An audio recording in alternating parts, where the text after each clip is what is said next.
Dear students, in today's class, we slowly move into retina and see about two important areas in retina which are constantly questioned for you and necessarily which should be known by you.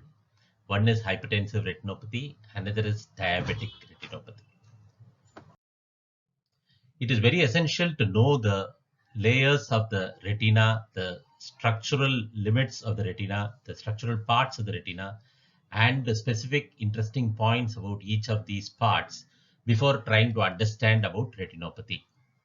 The retina is a light sensitive layer of the eyeball, which is the most innermost coat of the eyeball, and it is limited by the ora serrata. So the ora serrata is limiting the retina, ora serrata. And this retina is almost 10 layers in thickness. Structurally, the retina, if it is spread like a sheet, then it will almost look like a cricket field. It will almost look like a cricket field, and the fence is the ora serrata. The fence is the ora serrata. And very close to this ora serrata, the region very close to the ora serrata is called the periphery of the retina. This is called the periphery of the retina. And the innermost, the next inner layer, the next inner region of the retina is called the equator of the retina. Equator of the retina. And still more inner to it is the posterior pole of the retina. So there are three layers: the posterior pole, the equator, and the periphery. So these are the three structural regions. They are not clear-cut demarcated areas. They are just references to the retina as we find it convenient to describe lesions in the retina as lesions of the posterior pole of the retina, which is the central portion of the retina. Then the mid periphery, which is also called the equatorial region of the retina, and the far periphery, which is the oral region or the ora serrata region of the retina. So these are the three regions of the retina. Now in the posterior pole, it is almost like the pitch. It's the pitch area. There are two important landmarks. One is the macula. This is the macula. The landmark macula is here, and this is the disc. So one end is the disc and another end is the macula. The disc is roughly around 1.5 millimeters in diameter, and it has the entry and exit of the central retinal artery and the central retinal vein. The artery, as it comes out, divides into the supratemporal branch, the supratemporal branch, the supranasal branch, the inferotemporal branch, and the inferonasal branch. So these are the four divisions of the central retinal artery. Similarly, the central retinal vein is also divided as four major branches corresponding to the central retinal artery. The macula is roughly twice the size of the 2 to 3 times the size of the disc. The disc is only 1.5 millimeters in diameter, but the macula is roughly 5 millimeters in diameter. 5 millimeters in diameter.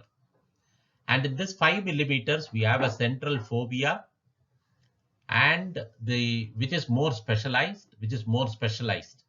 And in the center of the fovea is the foveola or the pit, which is also called the clivus. The clivus is the foveola. The foveola is the clivus, which is a small pit, which is considered to be our seat of vision.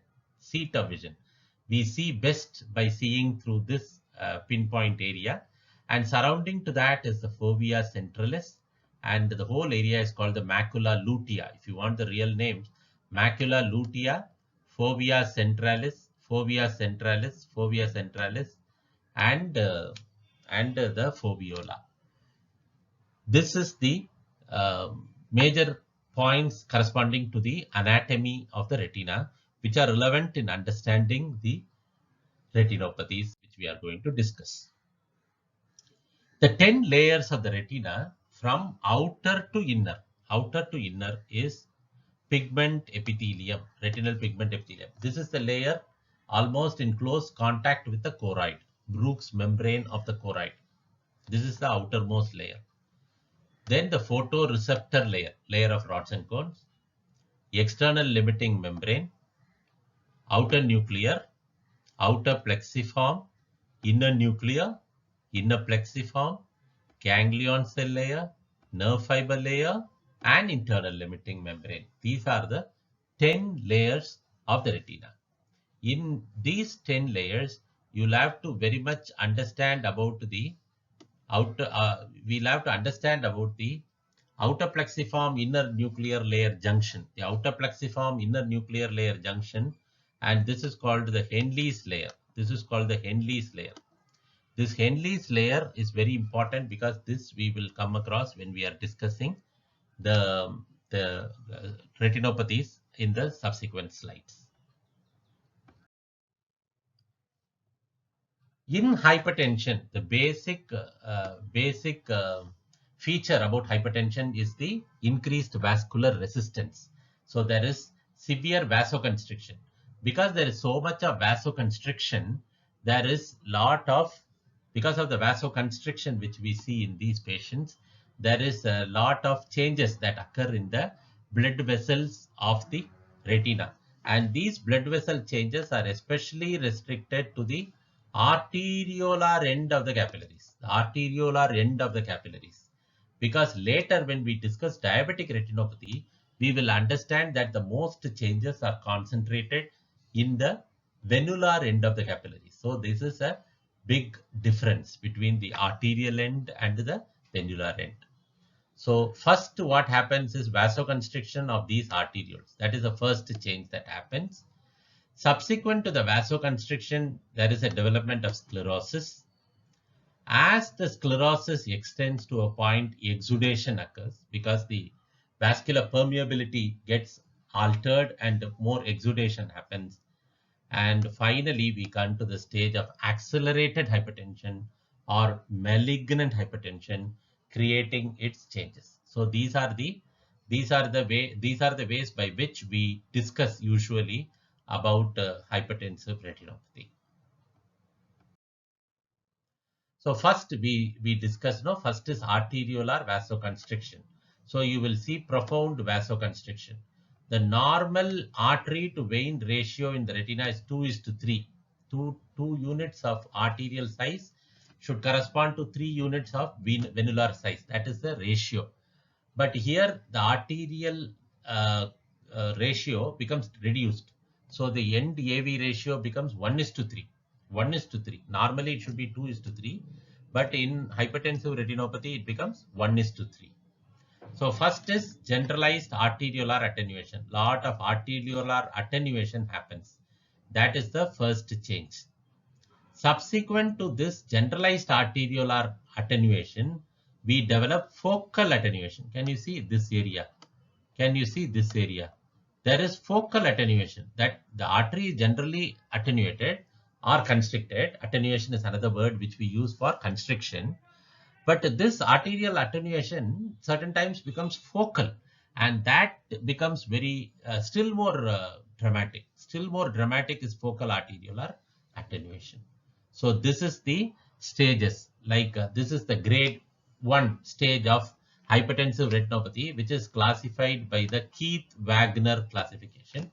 And by the Keith-Wagner classification, the first stage of hypertensive retinopathy is generalized arterial narrowing or attenuation or constriction, and more severe when it becomes, when that expands to the more severe phase, then it gets in focal arteriolar attenuation. Next change is grade 2 hypertensive retinopathy. In grade 2 hypertensive retinopathy, this arteriolar attenuation, generalized and focal, which we already saw in grade 1, is there. Along with that, there is AV crossing changes. Can you see the artery and the vein crossing? If you see the artery and vein crossing, you will see that there are changes in the AV crossing areas. The AV crossing changes have proper names for themselves, like the vein is softer, artery is bit tougher.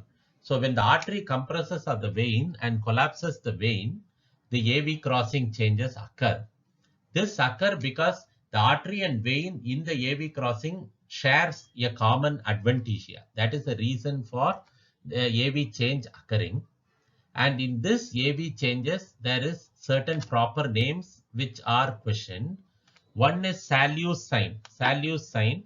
Another is bonnet sign. Another is gun sign. So Salus sign, bonnet sign, and gun sign. So yes, Salus sign, bonnet sign, and gun sign.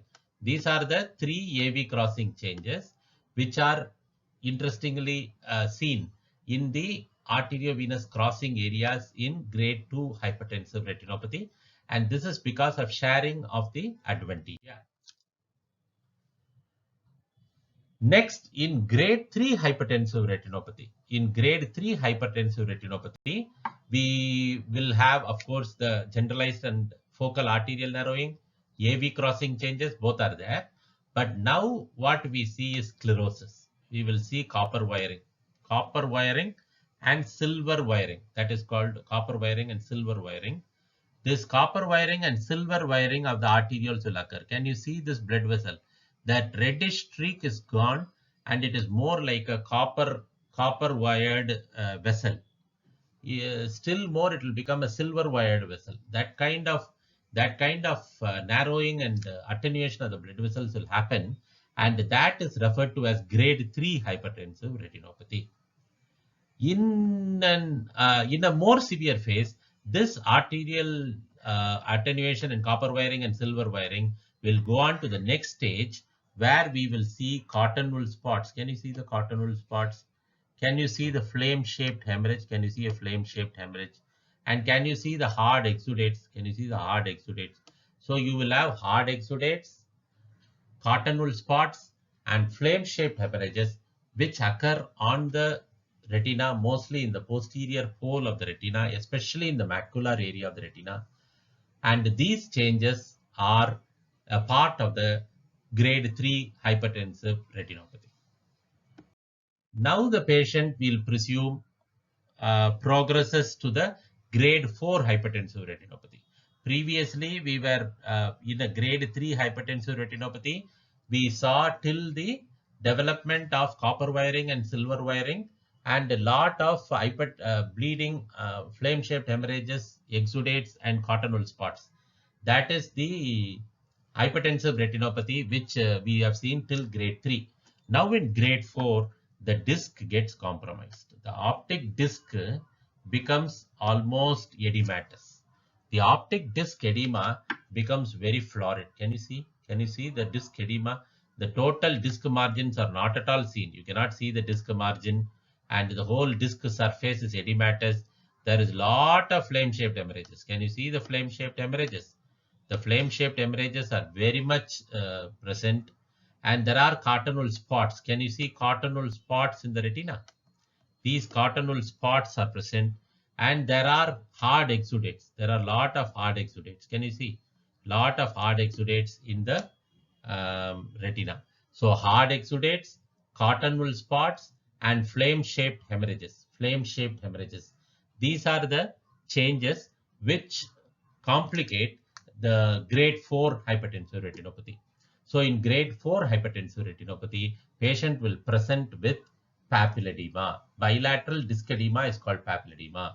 So if a person comes with papilledema, you will have to first check his hypertension, BP, and ascertain whether he is suffering from grade 4 hypertensive retinopathy, which usually is associated with accelerated hypertension or malignant hypertension, which needs to be immediately admitted in a medical intensive care unit, and hypertension should be immediately reduced to normal levels. This kind of aggressive treatment is necessary for these patients, or else these patients will suffer. These patients will suffer very much if you are not going to properly address these changes in these patients. Okay, they can even die. There can be mortality associated, or patient can develop a stroke, a cerebrovascular accident, a cardiovascular accident. Patient can develop arterial occlusions or venous occlusions of the retina. They are called central retinal artery occlusion or central retinal vein occlusion. So two possibilities are there. Two possibilities are there. There can be vascular accidents, cerebrovascular, cardiovascular accidents in the systemic circulation, or in the ocular circulation. There can be central retinal artery occlusion or a central retinal vein occlusion in advanced hypertensive retinopathy, which is not properly addressed. So what do you do for these patients? Basically, what we are going to do for these patients is blood pressure control. In fact, if somebody asks you, is there any specific treatment for hypertensive retinopathy, you will not be far off from the truth when you say that there is no specific treatment for hypertensive retinopathy. Basically, treatment is basically treatment of hypertension itself. Hypertensive retinopathy changes mostly resolve or reverse once hypertension is addressed properly. And I told you, when this hypertensive retinopathy goes to an extent, it develops vascular accidents. So these vascular accidents will be more in patients who are also having hypercholesterolemia and diabetes mellitus. So these comorbid conditions in hypertensive patients, there can be comorbid conditions. So you will have to treat these comorbid conditions very effectively if you are going to treat a person with hypertensive retinopathy. Hypertensive crisis or the malignant hypertension or accelerated hypertension, where we discussed there will be grade 4 hypertensive retinopathy. You will have to admit the patients in ICUs and aggressively manage these patients to reduce their arterial pressure to a normal level in a small span of time. If this is done very suddenly, then there can be a collapse of the patient circulation. So we will have to incrementally reduce this PP to normal levels. So basically, hypertension retinopathy management is hypertension management. Thank you. So with this, we cover hypertensive retinopathy as a topic. We have seen what is hypertensive retinopathy, what are the stages of Keith Wagner's classification of hypertensive retinopathy, and what are the changes which are associated with these stages. And once these stages are crossed, what is the final stage of papilledema? And in the papilledema stage, what can we do to the patient? So with this, we complete hypertensive retinopathy. In the next PPT, we will cover diabetic retinopathy. Thank you.